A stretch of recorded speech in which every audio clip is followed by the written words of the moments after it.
In this video, I'm going to show you how to set up Boathouse. The first step is to connect Boathouse to your Paddle account. You'll be asked to supply a Paddle API key, which you can get from the Developer Tools Authentication section. You can see I've already created a API key just for Boathouse. I'm going to copy that key and paste it into Boathouse, which will now connect to Paddle and fetch the products you've configured there. I've only have one in my Paddle account, the sample SaaS, so I'm going to connect to that. And then you've set up the connection between Boathouse and Paddle. Now, the next step is to configure your plans. In Paddle, you can only create a name or a description for the plan, but you might want to add additional information when you're displaying these plans in your pricing table. So the first thing I'm going to do is actually add a free plan to my pricing table, because I'm a freemium SaaS product, so I have a free plan and then the pro plan that I've configured in Paddle. So I'm going to add another plan to this pricing table, and here I'm going to select the pro monthly plan. Now, I'm not going to add a third one for the pro annual, because that we'll see in the customization in a moment is just a different version of the existing pro plan. But if you have a premium plan or a enterprise plan, you can add multiple additional pricing plans.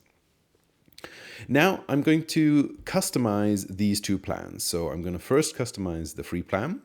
Here you can see I'm going to add some basic information. Let's call this the basic plan and give it a description of everything you need to get started. And then you can add a number of features for this plan. So let's say we have 1 project, 2 users, and basic analytics, for example. Then I'm going to go ahead and customize the Pro plan. Now, I don't want it to say Pro plan, so I'm just going to call it Pro. And then give it a name of for advanced users. And here we're going to give it 3 projects, unlimited users, and let's say PDF and analytics.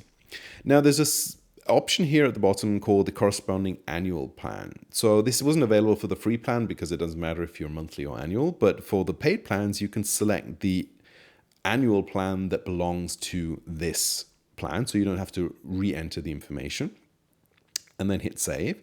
And if we then go ahead and preview our tables, we can see this is the pricing table I've just created, the basic plan, the pro plan, and I can switch between them to see the annual version of the Pro plan. You can use this iframe snippet at the bottom to add the pricing table to any public website. The only thing you need to replace is the create account URL. So there are 2 different versions of the pricing table. An anonymous version for users that are not logged in yet, which will take them to the create account page. That is the create account URL that you have to replace here.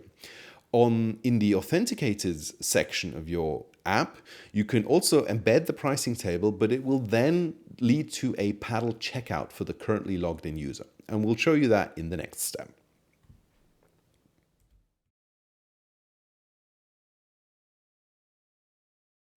So let's take a look how to add Boathouse to a SaaS web app. We're going to implement a billing page that both takes care of the checkout, so the upgrade to a paid subscription, and the management of that subscription if the user has already upgraded. In the first case, we'll embed the Boathouse pricing tables directly into the page and allow a checkout via Paddle. And in the second case, we're going to redirect to the hosted billing portal page that Boathouse provides and lets the user change their plan, cancel the subscription, or update the payment information. Let's have a look at the code. The first thing to note here is this is an ASP.NET application, but you can transfer this to any stack you have. All you really need to do is send JSON to an HTTP endpoint and parse the return JSON back.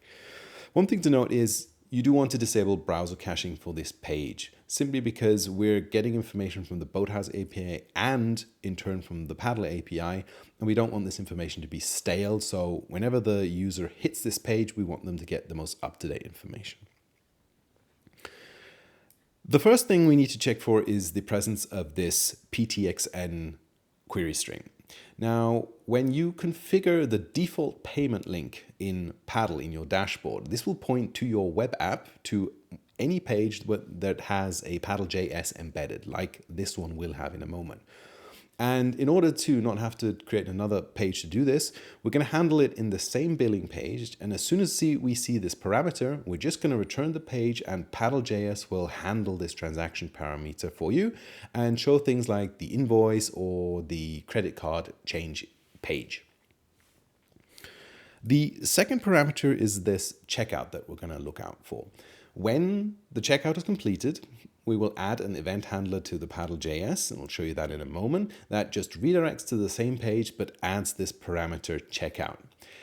The reason being is that we want to give Paddle a chance to not only process the payment, but also add the subscription to the customer's account. If we do this too fast, Boathouse will ask Paddle for the subscription and it hasn't been processed yet, and it'll return that the user didn't upgrade. So we give it a bit of time here just when the checkout is completed to allow Paddle to process that, and then the return values are correct. Looking further down, we're going to get the user from the database and use that to send a request to the Boathouse API. That API lives at this URL, and we're going to send a JSON that consists of 4 parameters. The first 2 are the portal ID and your secret. You can find those in the Boathouse configuration page. Here's the ID, and just below it is the secret. The second 2 parameters are email, that's the currently logged in user's email, and a Paddle customer ID, which is optional. If you already have this ID, you can pass it in and Boathouse will use that. If not, it will take the email, look for a customer with that email in Paddle, and then return the customer ID to you. Or if not, it will create a Paddle customer for this email. The first thing we're going to do when it returns is to set the Paddle customer ID in our database. So the next time we call the API, it will send along the ID we have. This is useful for if the account email changes, for example, you still want to associate the account with the same Paddle customer ID in the backend. Then we're going to check if we need to activate the pro features for this account. We'll use the active subscription property that the Boathouse API returned, which will contain price IDs from Paddle that you've configured, but those that the user has already purchased. So if this is coming back from a checkout, this will contain the element, the price ID of the plan they've upgraded. Now in this example, I only have a pro monthly and a pro annual plan, so the same feature set will get activated. If I have a pro and a premium plan, for example, I will need to check the price IDs and enable one or the other feature set accordingly. Then the first thing I want to see is, do I know about this upgrade already? Does my database know that this is a pro user? If not, then the user has just upgraded. They've just completed their checkout. So we're going to activate it for this account, and then we're just going to redirect them to the root page of our application.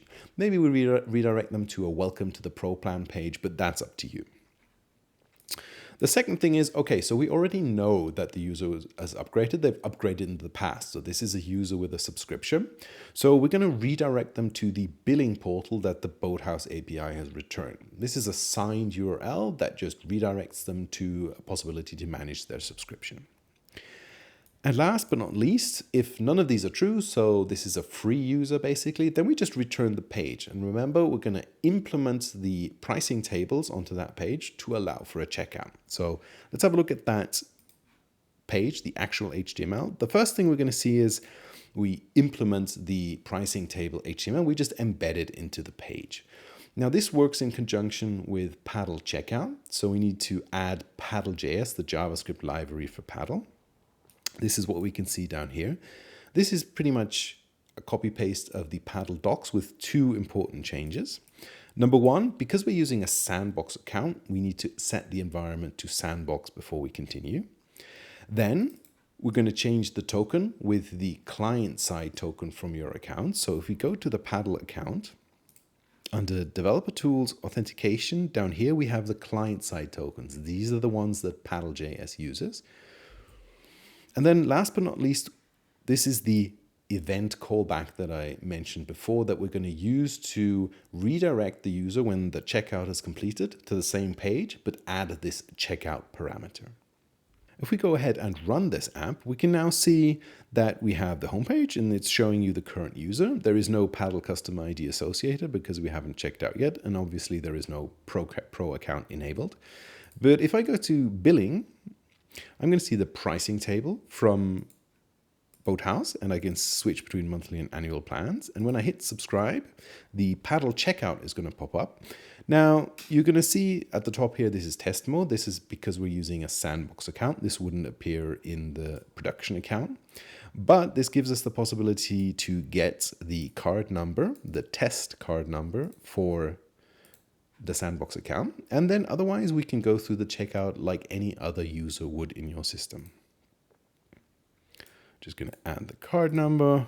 We can add any name. The expiration date just needs to be in the future, and the CVC code, security code, can be just any 3-digit number. And then Paddle is going to go ahead and process this payment, and then our page is going to refresh. Now we're going to be redirected to the main page we saw before with the display of the customer email. But now, as you can see, we have the Paddle customer ID in the database, and we've activated the Pro account. Now, if the user was to click on billing again, we're going to get redirected to the Boathouse billing portal. And here they can manage their subscription. They can change the plan if they want. They can cancel the plan if they want.